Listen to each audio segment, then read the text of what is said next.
Hello, good morning friends. आज हम भावनात्मक बुद्धि की उपयोगिता पर चर्चा करेंगे। जैसा कि हम जानते हैं कि जीवन में सफलता के लिए आईक्यू और ईक्यू दोनों मजबूत होना आवश्यक है। अगर हमारा ईक्यू मजबूत रहेगा तो हम अपने कैरियर और जीवन में ज़्यादा सफल हासिल करेंगे।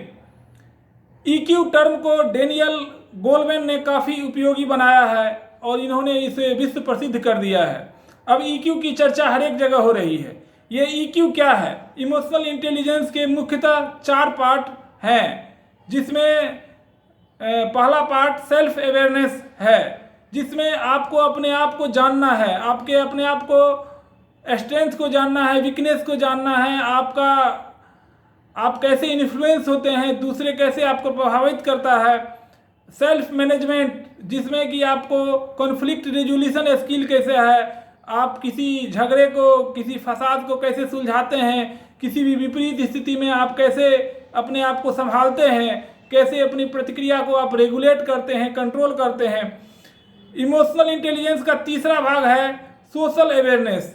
आप समाज के प्रति क्या आपकी जागरूकता है, आप समाज से कैसे इन्फ्लुएंस होते हैं, समाज को कैसे इन्फ्लुएंस करते हैं, आप लोगों का सुनते हैं, इम्पैथी प्रकट करते हैं, अगर सहानुभूति प्रकट करते हैं, आप कृतज्ञता प्रकट करते हैं। एक रिलेशनशिप मैनेजमेंट है जो सोशल स्किल है।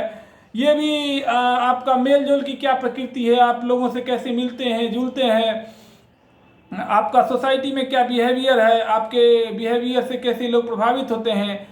तो ये अगर हम self awareness, self management, social awareness और रिलेशनशिप मैनेजमेंट इसको मजबूत करेंगे तो हमारा ईक्यू मजबूत होगा।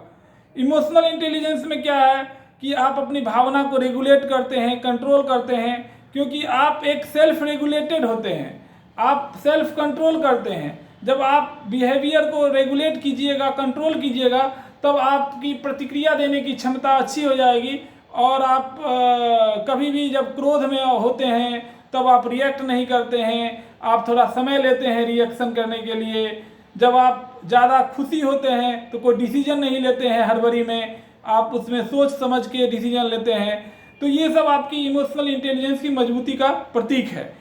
इमोशनल इंटेलिजेंस में ये है कि आप जब दूसरे पर विश्वास करते हैं, दूसरे आप पर विश्वास करता है, तब जब आप सबऑर्डिनेट आप पर विश्वास करता है, आपका बॉस आप पर विश्वास करता है, एक म्यूचुअल ट्रस्ट विकसित आप जब करते हैं, जब आपके स्वभाव में लचकता होता है, क्योंकि जब आप समय के अनुसार अपने आप को ढालते हैं, एडेप्टिबिलिटी होता है, तब आपका ईक्यू मजबूत होता है। जब हम दूसरे से सहानुभूति रखते हैं, दूसरे के किसी का कोई विपत्ति हो गया है तो उसके विपत्ति में हम उसके साथ खड़े रहते हैं, किसी दूसरे के आइडिया को हम समझने के लिए तैयार होते हैं, तो इससे हम अपना ईक्यू मजबूत कर सकते हैं। और ईक्यू में क्या है कि आप कभी भी अपने ईक्यू को मजबूत कर सकते हैं। इसमें आपको धीरे धीरे अपनी बिहेवियर को सुधारना पड़ेगा।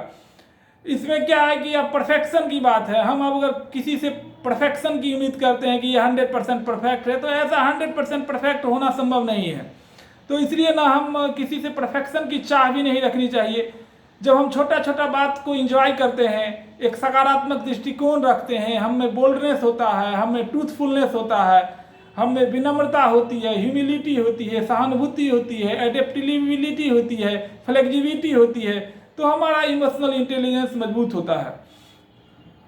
और हम इमोशनल इंटेलिजेंस में अगर हम किसी भी चीज़ पर फोकस है, कंसंट्रेशन है, तब हमारा मजबूत होता है। इसके लिए हम योगा, प्राणायाम, जो अभी काफ़ी लोकप्रिय है, पूरा दुनिया में श्वसन की क्रियाएं लोकप्रिय हो रही है, इसको करके भी हम फोकस, कंसंट्रेशन में सुधार कर सकते हैं और जिससे हमारी इमोशनल इंटेलिजेंस मजबूत होगी।